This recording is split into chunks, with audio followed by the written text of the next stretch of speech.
Mateus 5,16, uma passagem a respeito de Jesus, lá no Sermão do Monte, aonde ele está trazendo instrução para os seus seguidores, e nós vamos aprender algo extraordinário nesta noite, neste versículo. Mais uma vez, eu sei que você acabou de se assentar, mas em reverência à palavra do Senhor, nós estamos usando aqui no telão a versão NAA, e nós vamos ler aqui, nos diz assim, este texto: assim brilhe também a luz de vocês diante dos outros, para que vejam as boas obras que vocês fazem e glorifiquem o Pai de vocês que está nos céus. Amém. Você pode se assentar.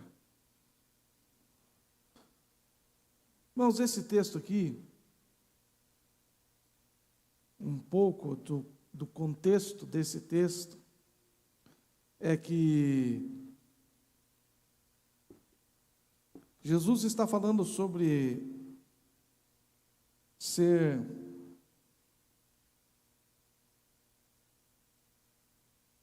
sal, ser luz, está falando sobre a nossa condição de resplandecer a glória de Deus através das nossas vidas. E o tema da mensagem nesta noite é: manifeste a glória de Deus que há em você. E nós vamos ver aqui a importância de nós seguirmos as instruções que Cristo trouxe para as nossas vidas. Nós precisamos fazer uma distinção, irmãos, que existiram algumas épocas da raça humana. Teve o tempo antes de Moisés, que não havia lei, a lei estabelecida por Deus. Depois de Moisés, até Cristo, imperava a lei que Deus havia dado através de Moisés. No tempo de Jesus, ele estava seguindo e cumprindo a lei em nosso lugar, porque nenhum ser humano foi capaz e seria capaz ou é capaz de cumprir tudo o que a lei nos pede. Então, o contexto que nós lemos aqui, Jesus estava falando ainda no tempo que o povo de Deus estava na antiga aliança. Mas isso aqui se aplica também a nós que estamos na época da graça. Após a morte e a ressurreição de Cristo, a raça humana começou a viver uma outra época, um parêntese na história, chamado graça, aonde nós estamos inseridos como igreja. Louvado seja Deus por isto. E quando nós estudamos a palavra do Senhor, de Gênesis a Apocalipse, quando a gente pega Gênesis, no primeiro capítulo, Deus criando as coisas. Quando a gente estuda Apocalipse, quando Deus está falando a respeito das últimas coisas. Quando nós pegamos este intervalo na vida de Abraão, de Isaque, de Jacó, de José, de Moisés, dos reis, dos profetas, até a este momento em que Cristo se manifesta, também está inserido, a gente pode ver tudo isto, que é a manifestação da glória de Deus. Tudo que Deus criou foi para manifestar a glória de Deus. Então, o primeiro ponto que quando nós olhamos esse texto que diz assim: assim brilhe também a luz de vocês diante dos homens. Não está falando da nossa luz própria, porque o ser humano caído não tem luz própria.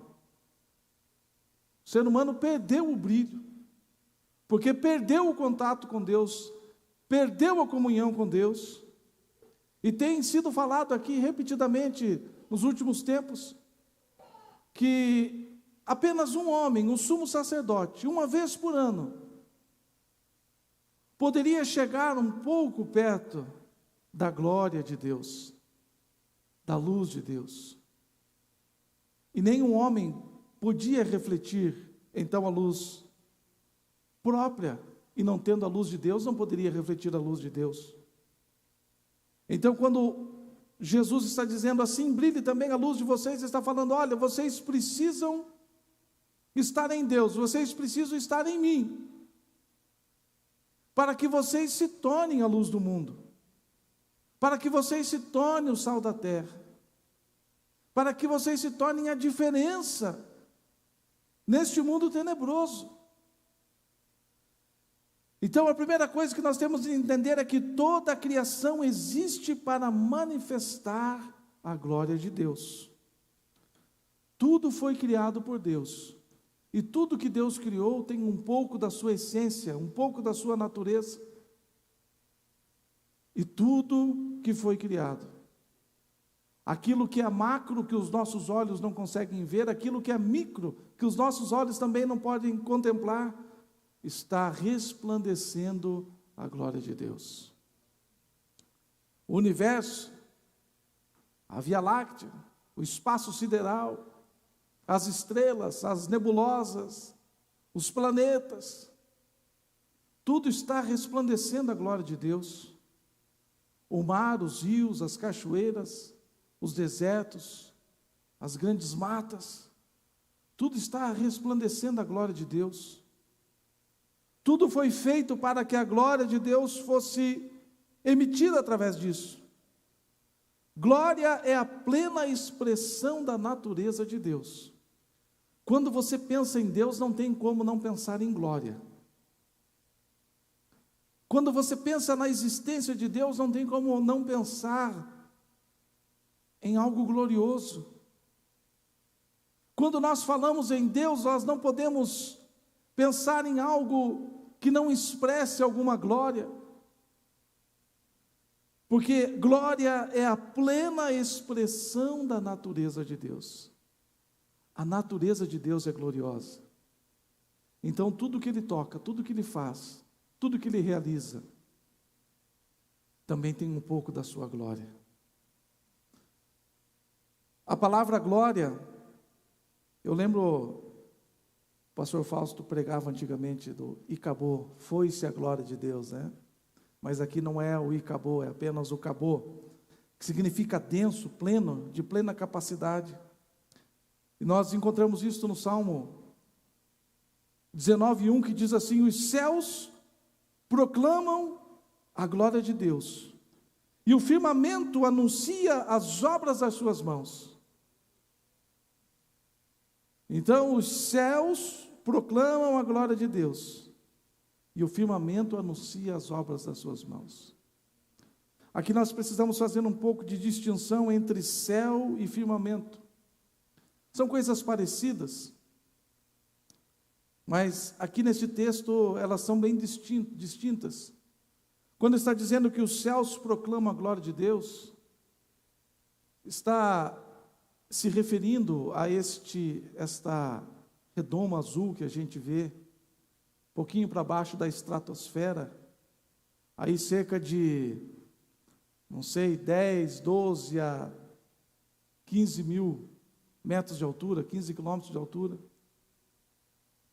Não, perdão, esse céu que está falando acima disso, está falando acima da estratosfera, está falando do espaço sideral, está falando do Sol, está falando da Lua, está falando dos planetas, está falando das estrelas, está falando das outras formações que hoje está conseguindo se ver por causa dos equipamentos que estão sendo lançados de alta precisão e consegue trazer imagens fantásticas. E quando se fala firmamento, sim, está falando abaixo da estratosfera, está falando aonde a gente vê esse azul, aonde a gente vê, aonde as nuvens estão, aonde há chuva.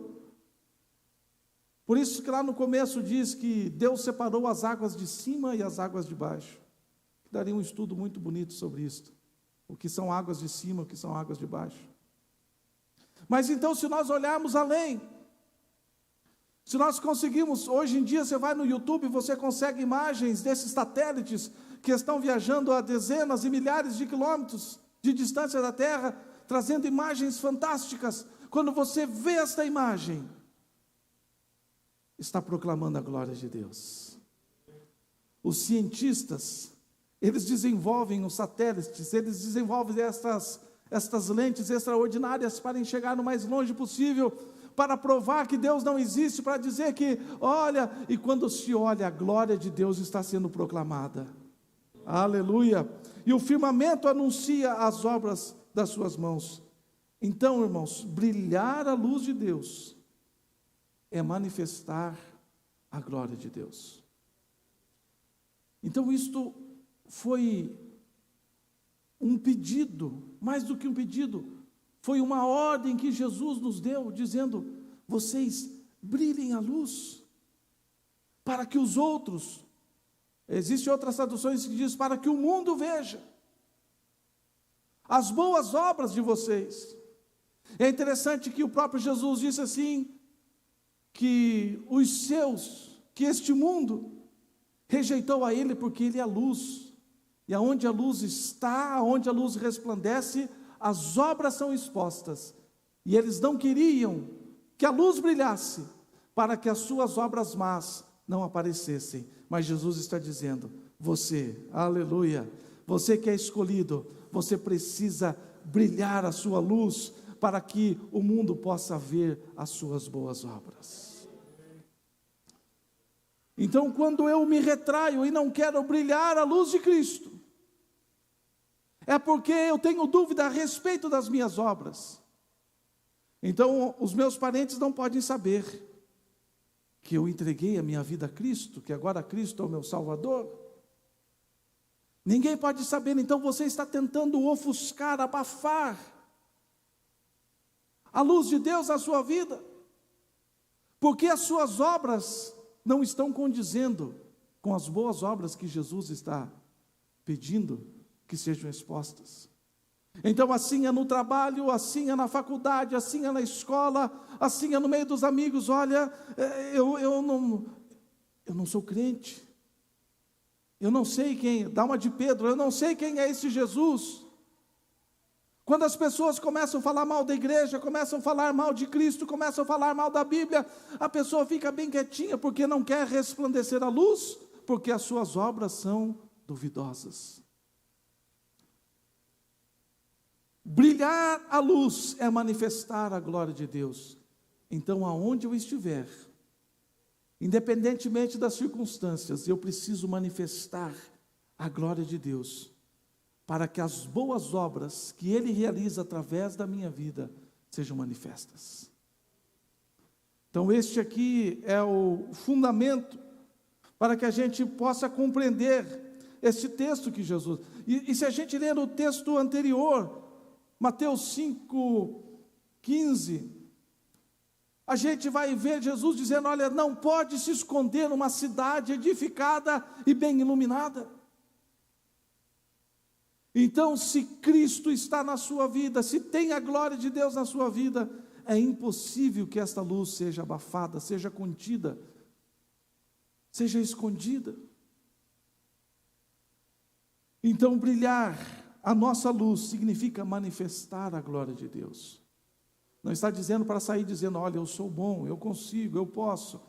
Veja o meu bolso, veja a minha conta bancária, veja a minha roupa, veja o meu carro, veja a minha casa. Não está falando isso, está falando sobre a glória de Deus. É isso que nós temos aqui falado e anunciado. O Gustavo até citou isso novamente ontem. A pessoa chega e fala: olha, estou com um problema para resolver. E você fala: eu conheço um advogado bom. Olha, estou com uma dor de cabeça. Olha, eu conheço um remédio que é bom, um chá que é tiro e queda. Nós temos que fazer com que a glória de Deus se manifeste. Olha, eu conheço o advogado dos advogados. Eu conheço aquele que entende tudo sobre saúde, que pode te curar instantaneamente. Não estamos falando, irmãos, contra a medicina, não estamos falando contra remédios, porque isso é necessário. Não estamos falando que a gente não precise de advogados, que a gente não precisa de dentista, que a gente não precisa de farmacêutico, a gente precisa, mas estou falando que nós devemos estar prontos a qualquer instante, a qualquer momento, refletir, manifestar a glória de Deus através da nossa vida. Segundo ponto,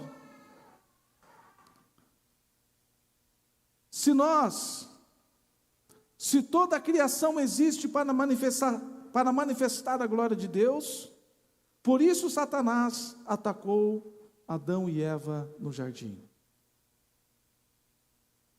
Qual foi o motivo do ataque sagaz de Satanás lá no jardim contra Adão e Eva? Porque Adão e Eva estavam no lugar chamado Jardim do Éden, que resplandecia, que manifestava a glória de Deus. O lugar era extraordinário, as frutas, as flores, o ambiente, a atmosfera, era tudo extraordinário, e estava irradiando a glória de Deus. Agora, Adão e Eva, criados pelo próprio Deus, estabelecidos naquele lugar, cada dia que eles viviam ali, eles estavam manifestando a glória de Deus. E Satanás agora não mais resplandecia a glória de Deus. Agora ele havia se tornado o príncipe das trevas. Ele havia sido expulso da presença da glória de Deus. Ele não tinha mais a glória de Deus, ele não representava mais a glória de Deus, ele não simbolizava mais a glória de Deus, e olha que ele era o querubim ungido. Mas agora ele não fazia mais parte disto. Então ele não se contentou em ver aquele casal manifestando a glória de Deus. Adão e Eva estavam lá manifestando plenamente a glória de Deus. Na plenitude, porque lá não havia erro, lá não havia pecado, lá não havia doença, não havia tristeza, não havia calor, não havia frio, não havia vergonha, não havia conhecimento do bem e do mal, tudo era perfeito naquele lugar. Então eles resplandeciam, eles manifestavam de maneira extraordinária a glória de Deus. E havia mais uma coisa ainda, Deus havia dito: olha, vocês precisam crescer e multiplicar, e encher a terra. Então Satanás ficou olhando, dizendo: esse jardim é extraordinário, esse jardim manifesta a glória de Deus, estes dois que estão vivendo aí, criados por Deus, manifestam a glória de Deus, e agora Deus falou que eles precisam coabitar, que eles precisam gerar filhos, gerar descendência, e encher, povoar toda a terra. Então daqui a pouco vai haver um exército nessa terra, manifestando na plenitude a glória de Deus.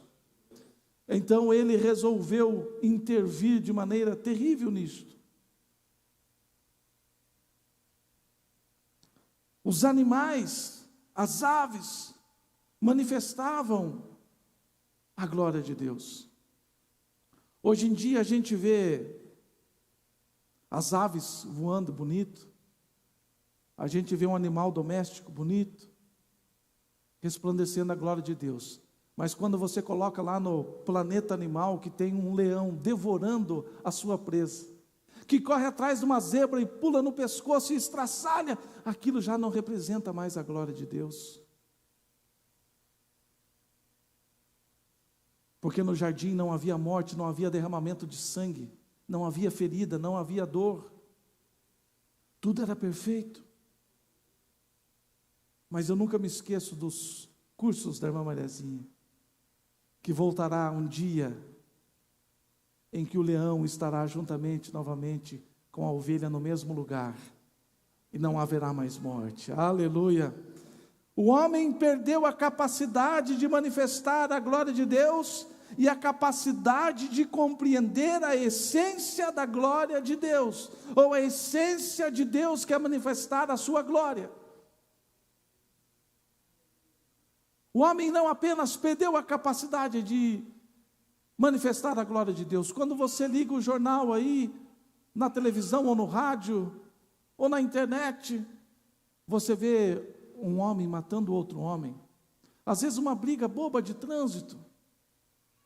A pessoa saca um revólver e mata o outro. Ali não está sendo manifesta a glória de Deus, está sendo manifesta as obras do diabo. Que ele veio para roubar, matar e destruir. Então o homem perdeu a capacidade de manifestar a glória de Deus. O homem não consegue mais brilhar a sua luz, porque foi afastado e a sua ligação foi rompida com Deus e foi colocado um véu para que o homem não entrasse, não tivesse mais acesso à presença de Deus. Mas muito mais preocupante do que isto, é que o homem perdeu a capacidade de compreender que através de Cristo nós podemos voltar a manifestar a glória de Deus. Jesus Cristo veio para restaurar esta condição. João 1,14 está escrito assim: e o Verbo se fez carne e habitou entre nós, cheio de graça e de verdade, e vimos a sua glória, como a glória do unigênito do Pai. Aleluia! Então, quando Cristo se revela aqui nessa terra, existe um texto que diz que ele veio sem parecer e sem formosura, que ele veio como um homem qualquer, que quando os judeus olhavam e diziam, este é o Messias prometido, não está com cara de quem vai governar sobre nós, não tem jeito, não tem panca, não tem postura de quem será o rei dos judeus. Mesmo nesta condição humana, aqueles que se aproximaram dele, que ouviram a sua palavra, que creram na sua palavra, puderam olhar para aquele homem e ver a glória de Deus. Certa feita, os discípulos pediram, Senhor, mostra-nos o Pai. Nós queremos ver o Pai, nós queremos ver a glória do Pai, nós queremos ver a majestade do Pai. E ele disse, para que mostrar? Aquele que vê a mim, vê ao Pai. Então a mesma glória que resplandece no Pai, também resplandece no Filho. Oh, aleluia! E o Verbo se fez carne e habitou entre nós, cheio de graça, de verdade, e vimos a sua glória, a glória como unigênito do Pai. É interessante que em João mesmo 10,30 ele diz assim, eu e o Pai somos um. Que coisa extraordinária! Quando nós cremos em Cristo, nós cremos no Pai. Quando nós cremos no Pai, nós cremos no Filho. Não há como distinguir, não há como separar. Não há como colocar como duas histórias individuais.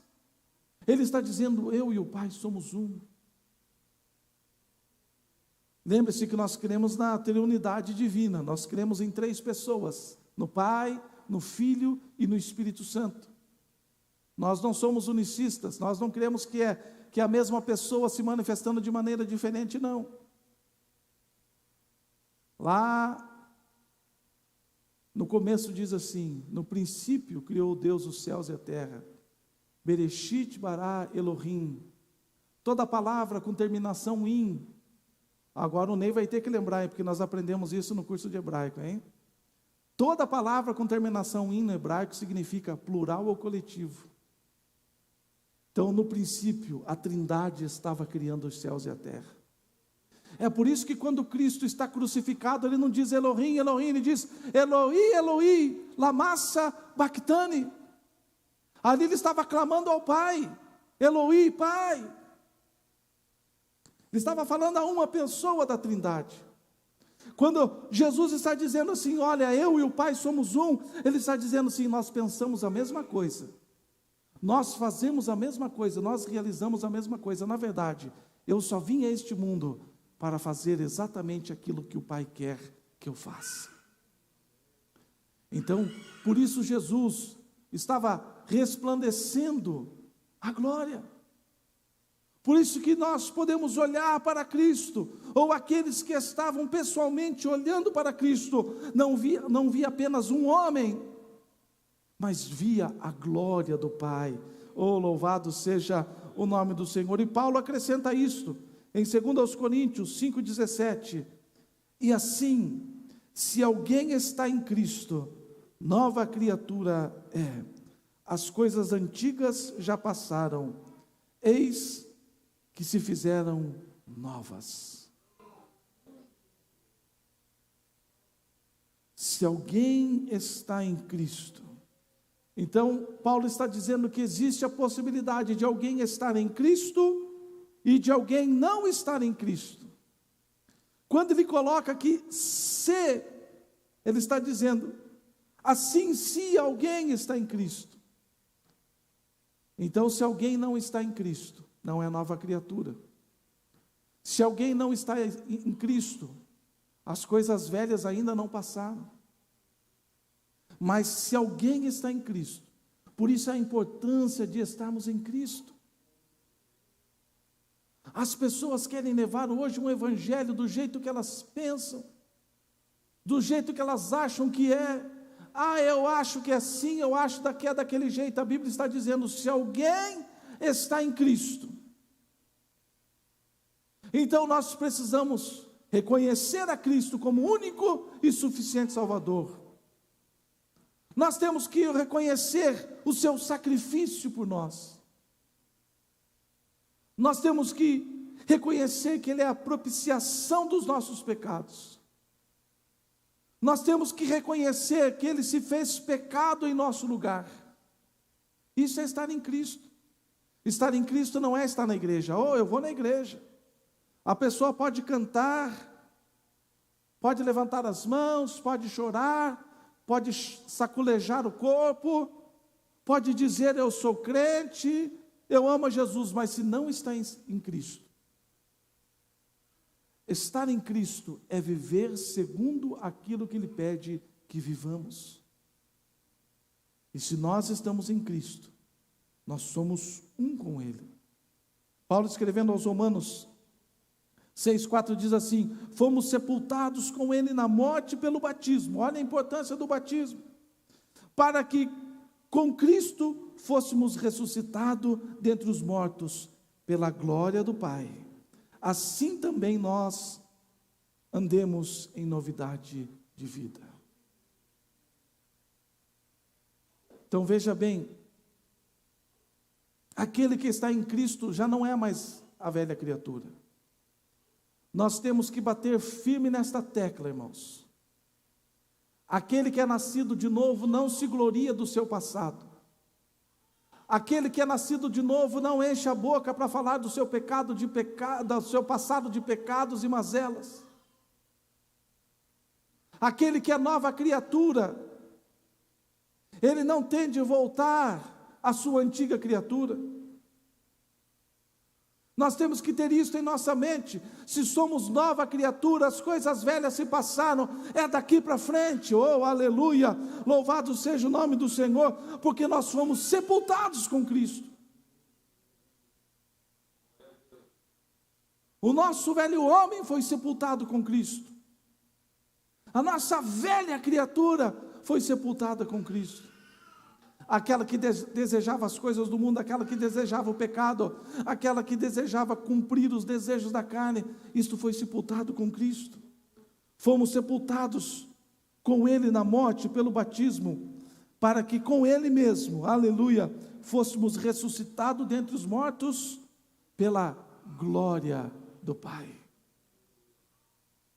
Então, se nós fomos ressuscitados pela glória, significa que a glória está em nós. Que a glória reside em nós, que a glória habita em nós, assim também andemos em novidade de vida. Não é porque nós somos salvos, não é porque a graça se manifestou a nós, não é porque dentre muitos chamados nós fomos os escolhidos, que nós podemos andar do jeito que a gente acha que deve andar, que a gente deve seguir as tendências do mundo, que a gente deve seguir a cultura do mundo, que a gente deve seguir estas novas e liberais teologias, principalmente a teologia da hipergraça nas nossas épocas. Está dizendo assim: se você ressuscitou com Cristo, você precisa andar em novidade de vida. Novidade de vida, a gente não visita o passado, a gente visita o futuro. Para andar em novidade, eu não posso dizer: olha, mas ontem eu fiz, eu falei, eu pratiquei. Novidade de vida olhando para o futuro. O que é que Deus tem para mim? Qual é o projeto de Deus para a minha vida? O que eu preciso cumprir para agradar a Deus? Novidade de vida é olhar para o futuro. É olhar para aquilo que Deus já tem estabelecido para a nossa vida. E nós devemos ser gratos, alegres, felizes, por toda a eternidade, porque quem escreveu a nossa história foi o próprio Deus, e Ele nunca escreveu uma história errada. Não existe um projeto de Deus que deu errado. E olha que Satanás tentou, vamos dar um exemplo aqui de Jesus Cristo. Satanás tentou matar Jesus quando ele era menino. Vamos acabar com essa história logo, vai que é ele mesmo, então mata. E tentaram de todos os meios matar Jesus e não conseguiram. Quando Jesus foi batizado e levado ao deserto, o diabo disse: agora eu acabo com ele, agora eu destruo. E não conseguiu.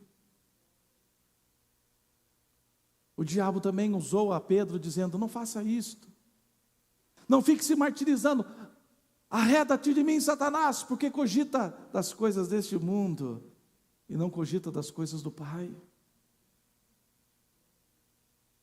É interessante que até na hora da crucificação de Cristo, o diabo estava meio confuso, ele não sabia se estava alegre ou se estava triste. Lembrei de outra pregação do pastor Fausto aqui: se és filho de Deus, desce dessa cruz, salve a você mesmo e salve a nós também. Não sei quantos lembram dessa pregação do pastor Fausto, eu lembro. Há uns 15 anos atrás. Satanás estava na dúvida. Ele falou: agora eu consegui crucificar esse tal de Jesus. E vai que ele é mesmo Messias. Então desce daí, desce. Vamos dar um jeito de fazer esse Jesus descer. Jesus morreu.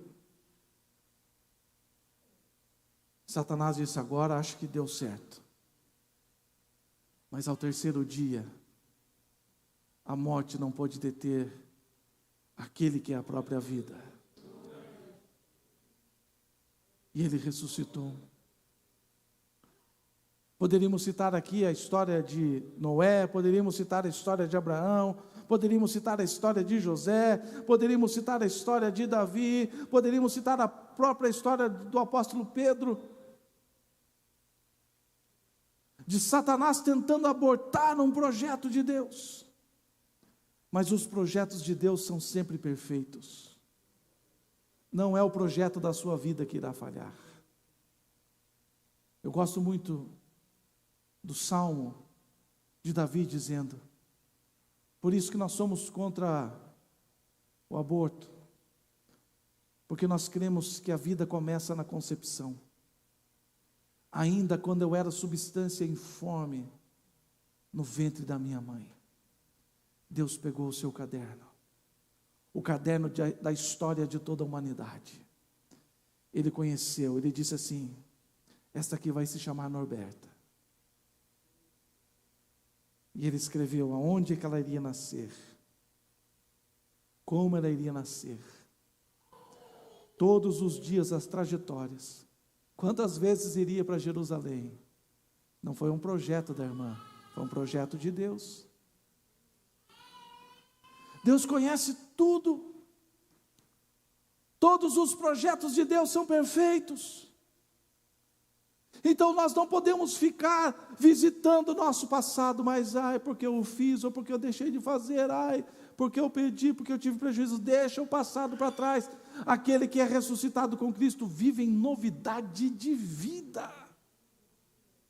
Eu vou olhar para frente.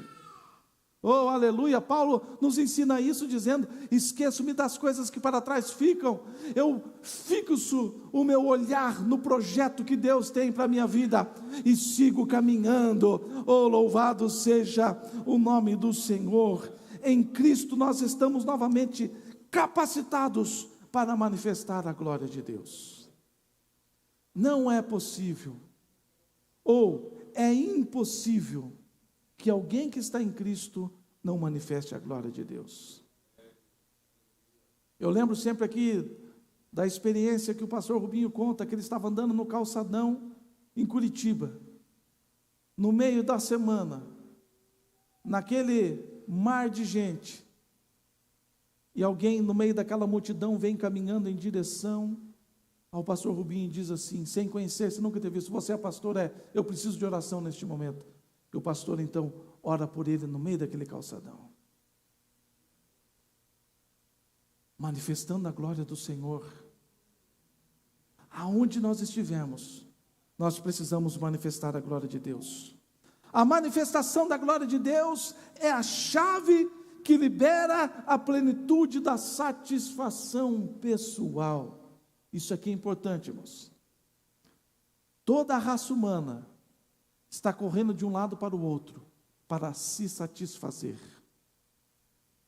Uns acham que é a maconha, outros acham que é a cocaína, outros acham que é uma droga sintética, outros acham que é a prostituição, outros acham que é uma vida de crimes, outro acha que é a fama, que é o sucesso. Quando eu chegar no topo das paradas, quando eu for o top 1 dos cantores da nação brasileira, aí eu vou estar satisfeito. Não, a pessoa alcança isso e continua numa vida miserável. Porque a satisfação, a chave para a plenitude da satisfação pessoal, não é ter dinheiro ou ser pobre, não é ser famoso ou ser anônimo, não é ter muito ou ter pouco, é manifestar a glória de Deus. Se você quer ser uma pessoa que tem satisfação em viver, que encontrou o sentido da vida, é buscar a todo instante manifestar a glória de Deus. Eu quero encerrar aqui provando isto com alguns versículos.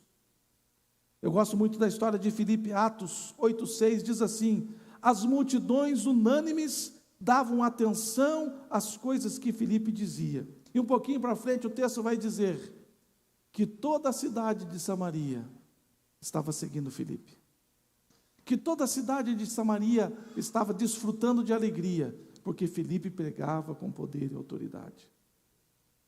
Mas passado alguns versículos, algum tempinho, no versículo 26, o Espírito Santo diz assim, Filipe, levanta-te, e vai para o caminho de Gaza, que está deserto.